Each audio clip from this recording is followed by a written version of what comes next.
So today I am going to just create something really easy breezy, something fun.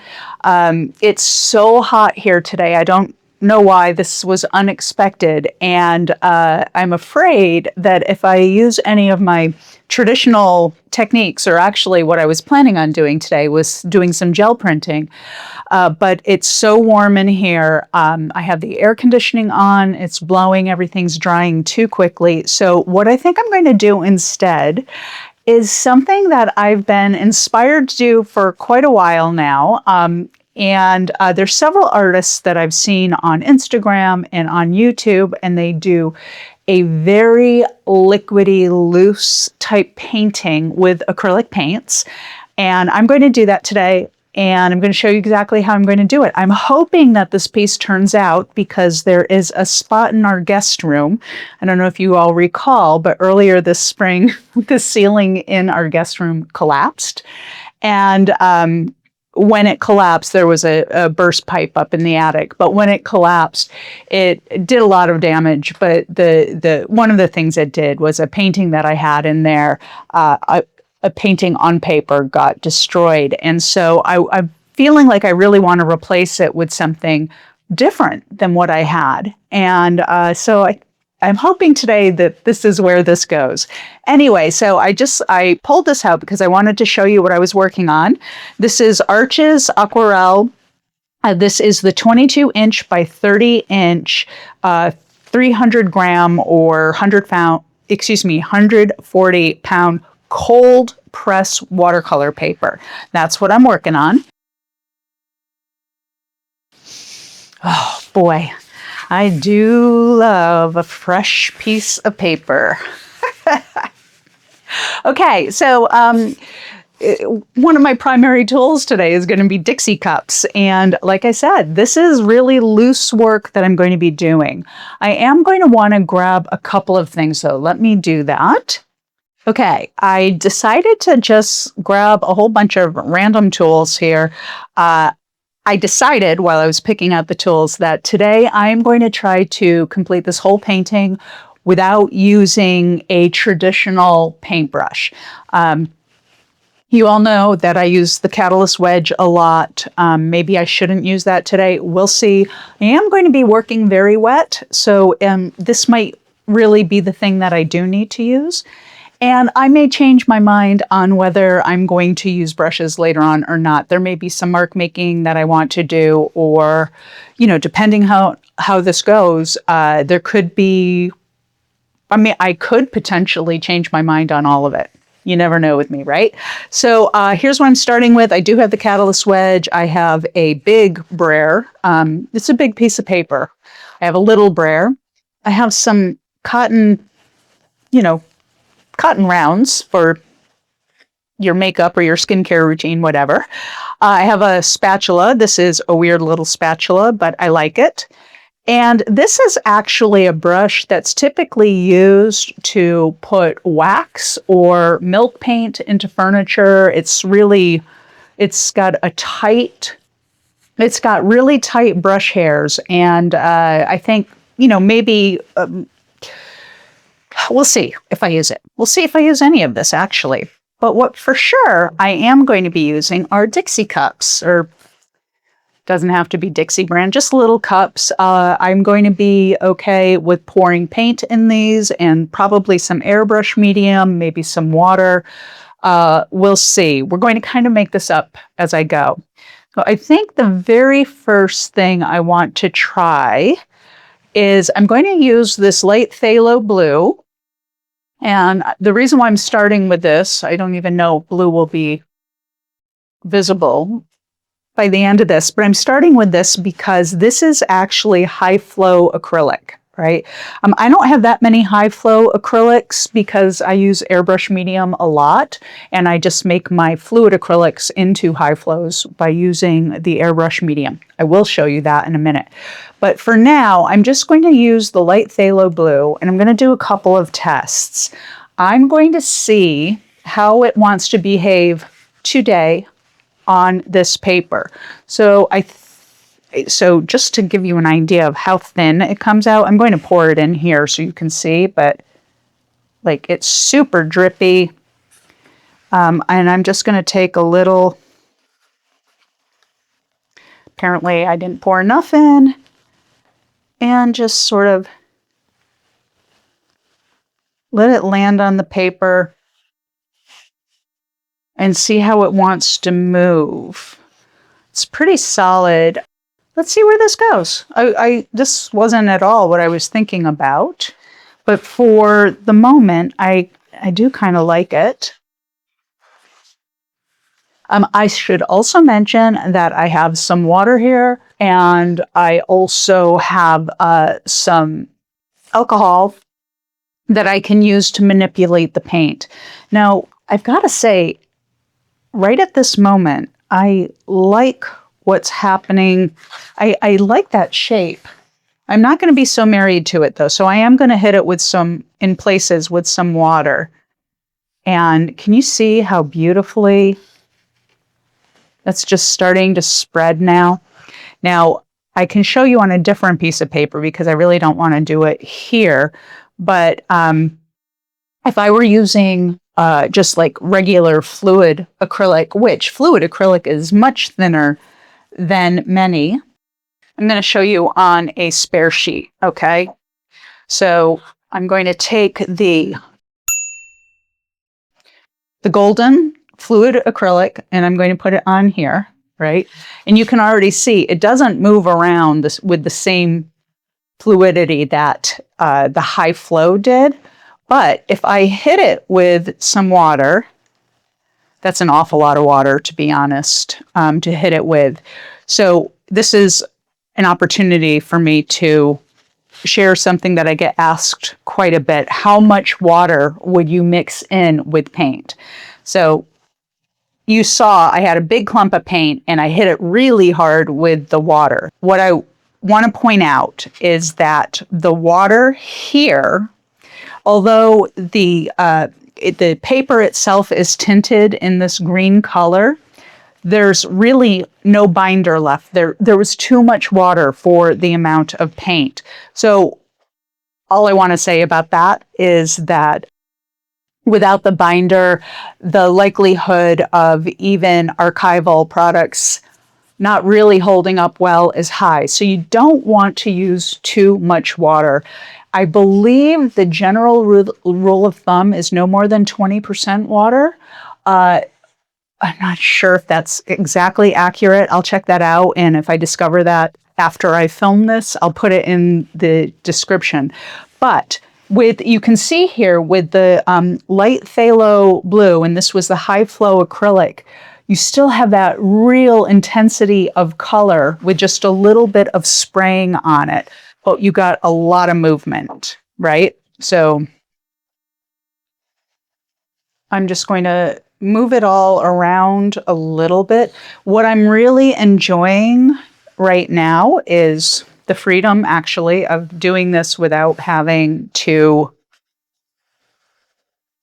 guide where exactly everything is going to go. So I do like that. But part of this was to test to see how much would spread by using water. What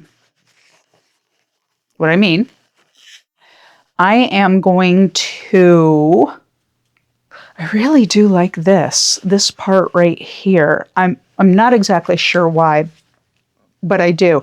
I think what I'm going to do is I'm going to mix up a light, like pinky peachy color, maybe. And I'm going to do that with some Airbrush Medium, okay? Because these are also fluid acrylics. This is the golden fluorescent pink. This is Blick Pyrrole Orange, and both of these are fluid acrylics. We already know they're going to be too thick. I've got some Airbrush Medium here, right? And I am going to pour it into the little cup. And the reason why I'm using the Airbrush Medium is because the Airbrush Medium will not break down the pigment load at all. It's a great way to create any kind of high flow acrylic paint without losing the integrity of the paint itself. Okay. Those are the colors I'm mixing in. Wow, is that intensely bright? That is far too bright. So I'm going to add some Titan Buff. Again, fluid acrylic. And try to tone that down a little bit. Okay, these are gigantic stir sticks for this little cup, but it'll be just fine. Okay, and as I do that, you can see the color. Let me bring this back over here. I'm afraid that maybe this Titan Pale green. That is too peachy still. So what I'm going to do, I may want some of that really peachy as a highlight later, or a low light later maybe. So I'm going to save some of it in this cup here. Okay. And then in this cup, I'm actually going to add some titanium white fluid acrylic. Tone that down a lot because it is pretty intense. All right. And the great news about this is I can put this in other containers later and, you know, save the paint. None of this paint is going to go to waste. Oh yeah, that's definitely a better, lighter, cooler. Look at that. Okay. I like that color. All right, what I'm going to do now is show you another medium to get your paints to a high flow state, and that is High Flow Medium. This is not a commercial for this stuff. It's just I have it here and I want to show you that, oh, wow, okay. I guess this was open already. All right, that's all right. This is just some High Flow Medium that landed on here. Anyway, my point here is that I can mix this in with this here to make it much more fluid than it is, right? And I'm going to do that. So you could use Airbrush Medium, you could use High Flow Medium. You don't have to be careful about how much medium you put in, meaning you're not going to break down the pigment. It's the same thing with Airbrush Medium. I'll show you the difference between the two in just a second. But this time what I'm going to do is I'm going to wet the paper first. Not get it soaking wet, but kind of move that.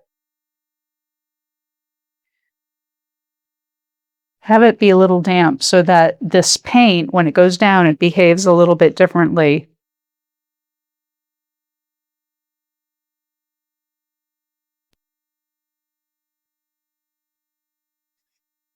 Okay.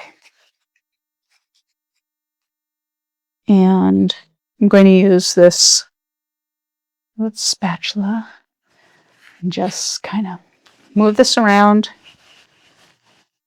Hit it with some more water now. And I'm just hitting it with the water to move it. That's it. All right, so what I like about using this palette knife, it's actually a palette knife, I may have been calling it a spatula, but it's a palette knife, is that you can sort of create texture within it. That texture will stay in the paper as we build up layers, which is something that's pretty cool. Now, one of the things I've seen people do is move paint around with their hands, and that's really appealing to me.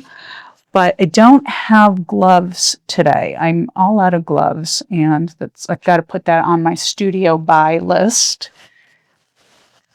because it's kind of important to have in the studio. You rarely see me wear gloves, but I always regret not wearing them. I really should do a better job of wearing them. So I'm not going to be moving this around too much with my hands themselves.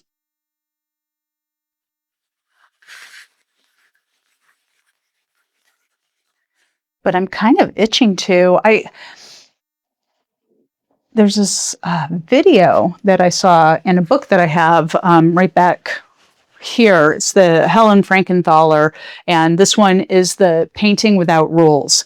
Came out a couple years ago, I think. It's a great book, but so much of her work feels so fluid and loose. And when you watch how she worked, she had these giant canvases on the ground, and I've been really, really wanting to do this, but just loose canvas down on the ground, and she just pours the paint on and she moves it around, and there's something very gestural about all of that, not only in her creativity, but her physicality of moving it around. And it's really, really appealing to me. So I hope to, at some point, do something like that. And so I don't know, maybe today's project is like baby steps toward that type of a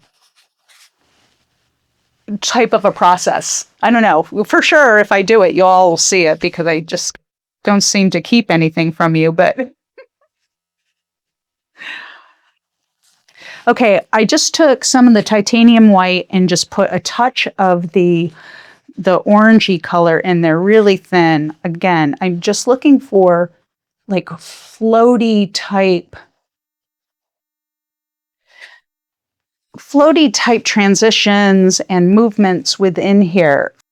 I know that a lot of you use watercolors. Like, it's a big part of your practice. It's not part of my practice at all. So you could certainly do this type of thing with watercolors. The opacity would be different, but I am trying to get parts of this to be a similar opacity as that you might see with watercolors. I just added a whole bunch of High Flow Medium to this light phthalo blue that was already made with High Flow Medium from the jar. I'm just adding more of the medium itself, just plain to it, so this gets even more liquidy. And because I feel like it should be represented down here somewhere, somehow. And I think I'm just going to try moving it around a little. Oh, look at those cool little texture things that are happening in there. This particular, catalyst wedge is pretty dirty. I am going to instead go in with my roller and move it around a little. And then maybe go back with more of the palette knife. Oh yeah. There's just really subtle little undulations in here. I know this looks so like pink and blue right now, like a baby's room.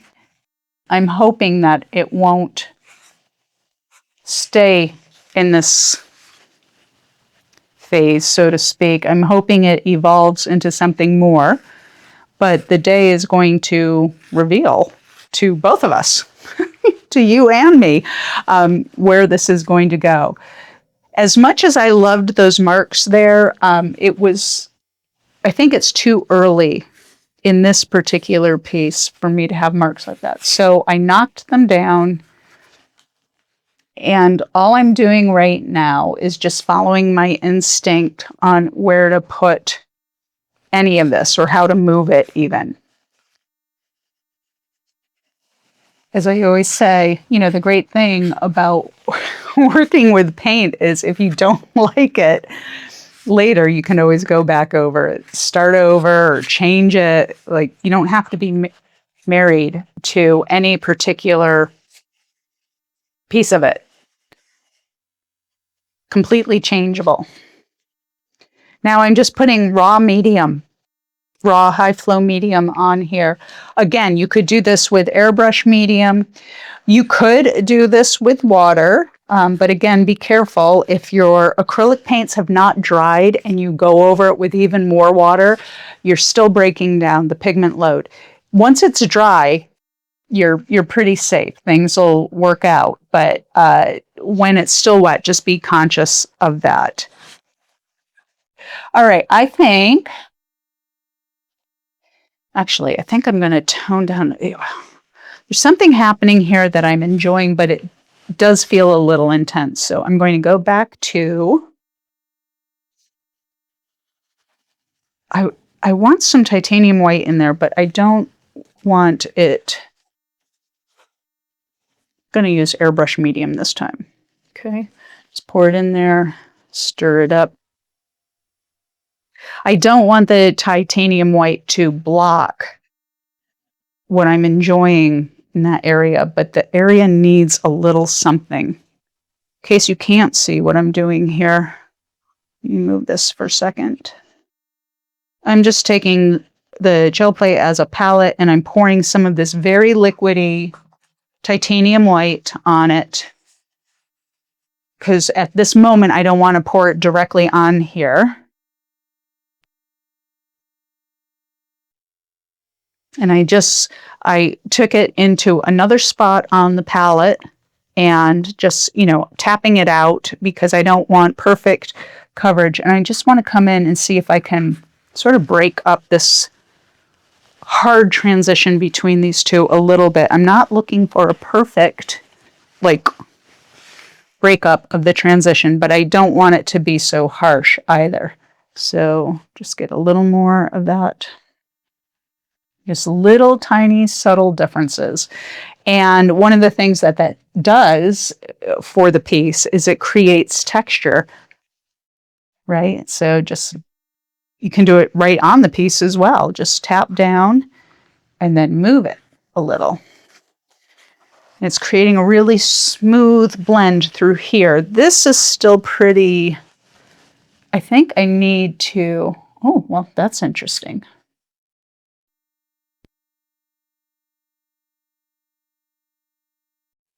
The one thing that you do have to be careful about when using a palette knife is hard edges. And I don't really want a lot of hard edges here. We have some happening here that you can just sort of buff out.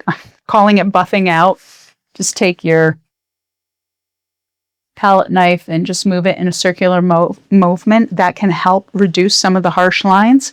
But like this line here, that's just going to be there. Either it's going to be covered up or we're just going to celebrate that shape is there because it's already dry. There's nothing I can do to make it go away other than to cover it. And I don't know that I want to do that yet. So now as I'm doing this, as I'm knocking back the really intense colors, I don't want to knock back 100% of it. So like there's certain areas in here where I still want that light phthalo blue to really pop out. And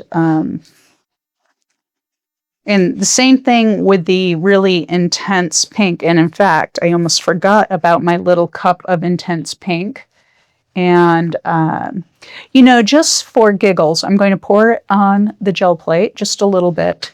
And I am going to spray it with water. So this time it's thinned more with water than the Airbrush Medium, which was what I used on that first. And that's okay. I mean,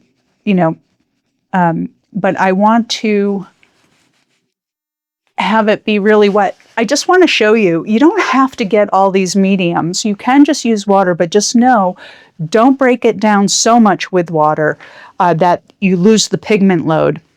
And you'll know that because you'll see it. So let's go back to the example.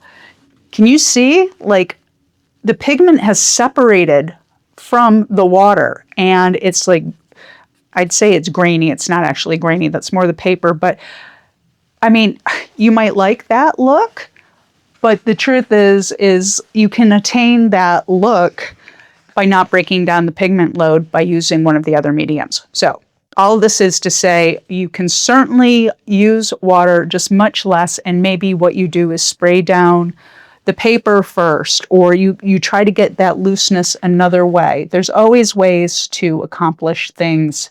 There really is. I mean, you just have to be curious and use your highly tuned investigative skills to figure it out.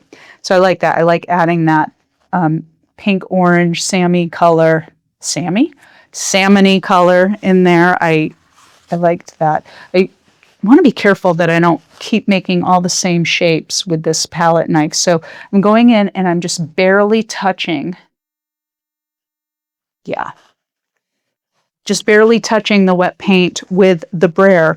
And what that is doing is it's just blending it out a little, which is nice. Okay. Where am I going to take this? All right, I know for sure over here. Let's get some of this mixed in.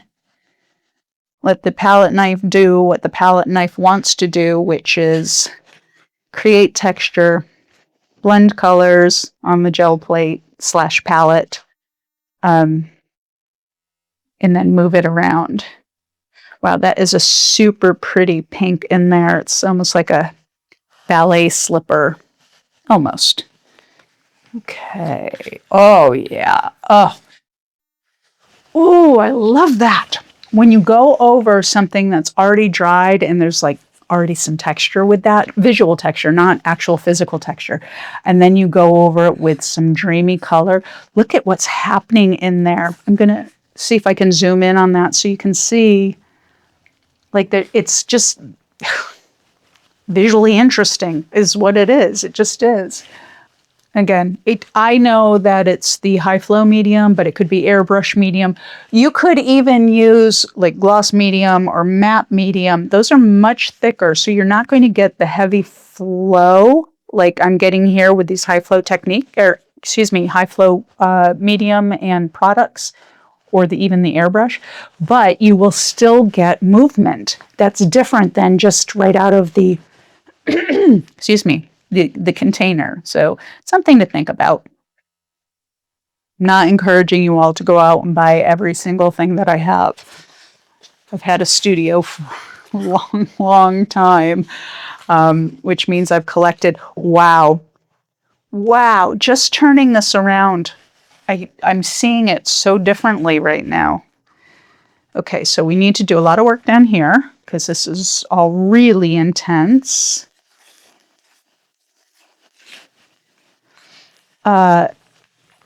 It's too early in this piece to determine, which orientation it's going to be in terms of top and bottom.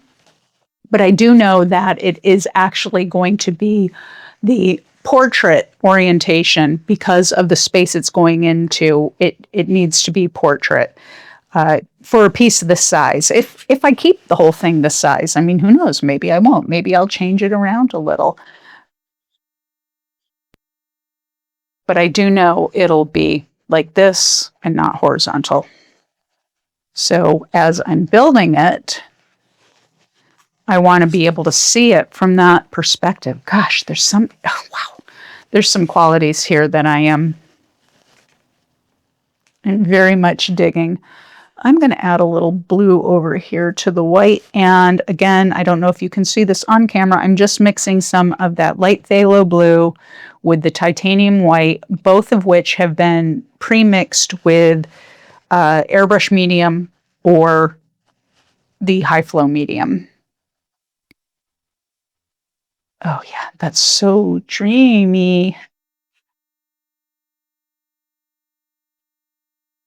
If you don't have a palette knife like this, don't worry about it. You can use any palette knife. On such a large piece like this, you probably wouldn't want to use a palette knife this size. It would be an awful lot of work, although I may use this later for some detail work. We'll see. But it doesn't need to be this shape. I have many different shapes of palette knives of all different sizes. This was just the one that I grabbed. If you have an offset cake icing knife, I don't know, I'm not a baker, guys, give me a break. But if you have one of those for your kitchen, take it out of your kitchen and own it in your studio. Never take it back to your kitchen. But you can use an offset, whatever it's called, to move it around, right? And that would create really, really cool looks also. Just practice on inexpensive paper that you just don't really care about. That would be my number one recommendation. Until it becomes comfortable for you to work with tools like this, practice a lot. I mean, what I'm doing right now is practice also, but practice, manipulating the tools in different ways on scrap pieces of paper, or better yet, have an art journal that is your studio journal, that you use as a way to learn about techniques and tools and all sorts of things that you can use in your practice without blowing through your more expensive materials. I mean, this is not an inexpensive piece of paper. You know, when you get into the large sizes of the high quality papers, it becomes a little pricey. But I'm okay with that because this is intended to be a finished piece. And no matter what, ultimately, it will be a finished piece, whether it looks anything like this or not. But that's what I wanted to say. You know, you should practice. It's great to practice. I'm going to pour directly on here. Get my big girl pants going and just start getting kind of bold with what's happening now that I have a bit of a base. Oh my gosh. I just love oh my God, the dreaminess that's happening. Wow. Okay. Now, I have to be careful here because I do have a tendency of falling in love with a specific look and then wanting to put it everywhere, which, you know, there is nothing wrong with that. It's just not as visually interesting as when there's variances. So as much as I want to keep working this one section, I really do know that I should move on. And the beautiful thing is I can move on from this area, and as it's setting up and as it's drying, work in a different area so that I don't have to stop working to wait for everything to dry. I mean, that probably will happen at some point. I'll let it dry and then come back. So you can see that magic. Oh my gosh. Look at that. It's, I don't know what the word is that I want to use, but I like it. Oh, yeah. Jackie, step away. Step away before you ruin the thing that you're loving there so much. All right, just pouring some more light phthalo blue, high flow medium, high flow acrylic, and then pouring some of the high flow medium in it. I really probably should have set the gel plate over here, and I'm going to do that because you can't see, I don't think you can see what I've been doing over here. So let me move a lot of these. I'll bring this over here because that does not need to be over there. Oh, what am I doing? I'm not moving that. I'm moving this.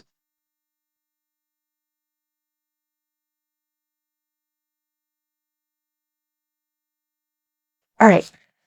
Oh, yeah. Okay. All right. And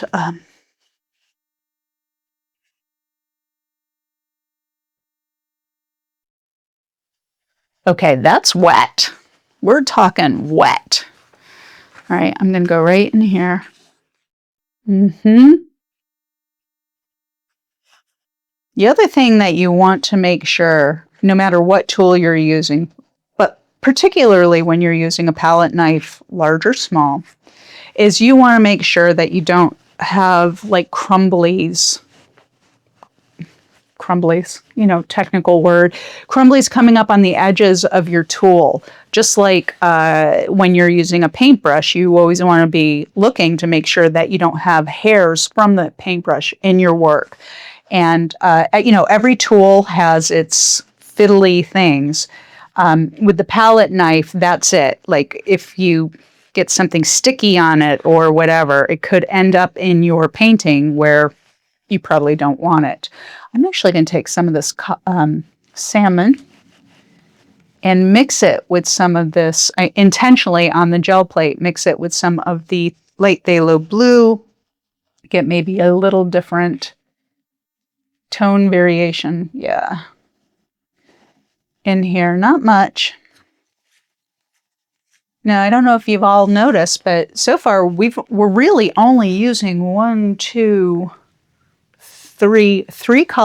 colors, light phthalo blue, the fluorescent pink, the pyrrole orange, titanium white. We did use Titan buff, so five colors. and just the two mediums. That's all we've used. You don't need to use that many colors either. I mean, I haven't gone back to the Titan Buff for this. I've actually been preferring the titanium white. So 4 colors, like, and I'm very, very happy. And, you know, if this were a color study video, which could totally do that too. It's that kind of day. I could go any direction today. You know, you don't need to use a lot of colors to create a big impact. That's, I guess, what I'm trying to convey here. Let's see, where did the white go? Here it is. All right, I am just dropping it in there and moving it around. I may move away from the palette. See, I just did it. I had a moment of something I loved, and then I had to go over it again. Okay, I got back to it. I'm all right. The kids are all right, Mom. Okay.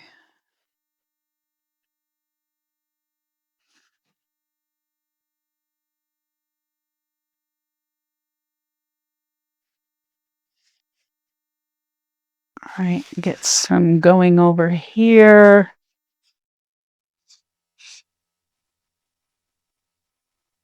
I think when I get to the point where I want to stop and let what's happening here dry, I'm going to go in and fix that catalyst wedge because, one, I'm missing it. I know some of you probably can't even believe that I'm not using the wedge right now. It'll be fine. It'll be fine. But I am missing it. And the one that I had that I showed you earlier, it's filthy. It's not doing this piece any favors. So I've got to go wash it before I use it.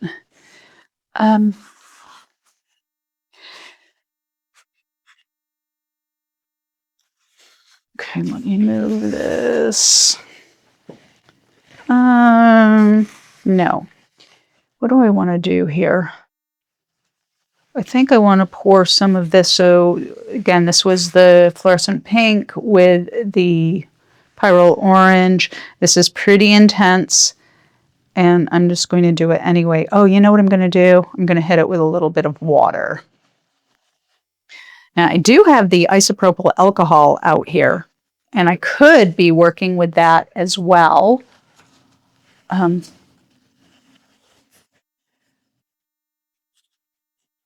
But I think I'm going to wait for a different layer, like later on in this, after everything's dried, and I put in more layers if I decide to do that. The reason for that is because I want this paper pretty well protected and the initial layer dry before adding a chemical to it. So the isopropyl alcohol, if you've been with me, you already know this. If you haven't, this may be new news for you, but it will cause the acrylic paint. It will break up the surface tension in really cool ways. So the paint will fisheye. It'll create these watermarks, which aren't watermarks at all. They're alcohol marks, but it's a really, really cool effect. However, if you start doing it too early, then, well, of course you can do it early if you want. For what I'm doing here, it's not a look that I want yet. I want the paper more built up before I start messing with that. That makes sense. Okay. It's pretty hot up there, but what I want to do is get to a point where I can let this dry, where I can walk away, let this dry, and then come back later. Oh, yeah. That's sweet right there. I also really want to be using a different tool, but not really for any legitimate reason. I just I usually use more tools than this, but some reason back in my days of doing the custom finishes, I was almost never without a trowel in my hand. I mean, a trowel was my tool of choice for pretty much everything, including painting walls. And if you've never done that, I mean, don't do it just to have white walls. That would be nuts. But uh-oh. But do it if you want to create texture. Like with paint, even the same color, once it dries, if you go over it again with a trowel with the same color, but you kind of skip trowel over it, like I've been doing here, you can actually get a pretty cool effect. Okay, that one line that we had earlier from the drip, I have since come to not appreciate. So I am going to work on helping it find a new home. Let's put it that way. Okay, I'm going to put some more titanium white here. Squeeze in some High Flow Medium. And again, I'm not worried about how much medium is going in because it is not going to disturb the pigment load.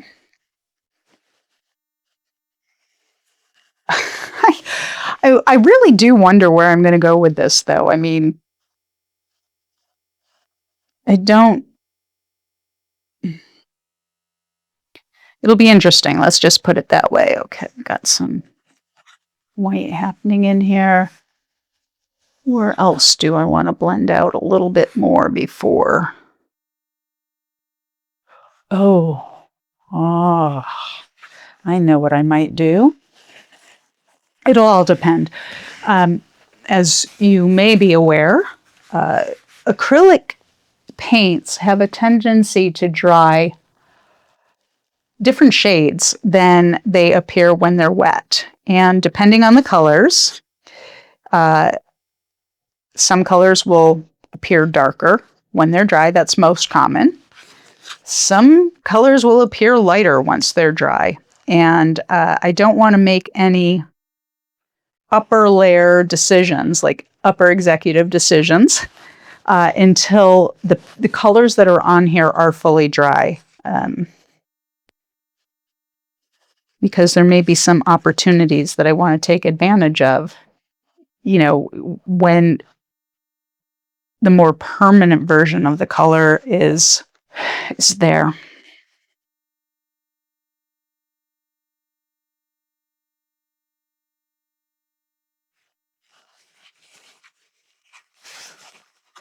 Okay, I think I'm almost at a good stopping point here. There's just some areas that I would just like to get a little more paint on.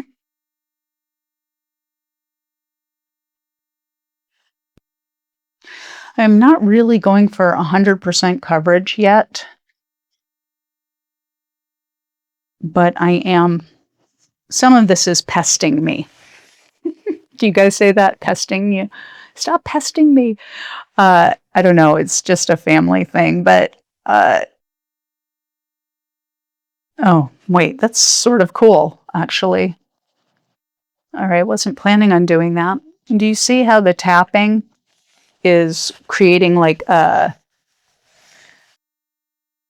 faux splattering effect? And I like it. I think I'm going to keep that there. So this is what the bottom of the palette knife looks like right now. Let me just tap it on here a little bit. See, it's sort of undulating.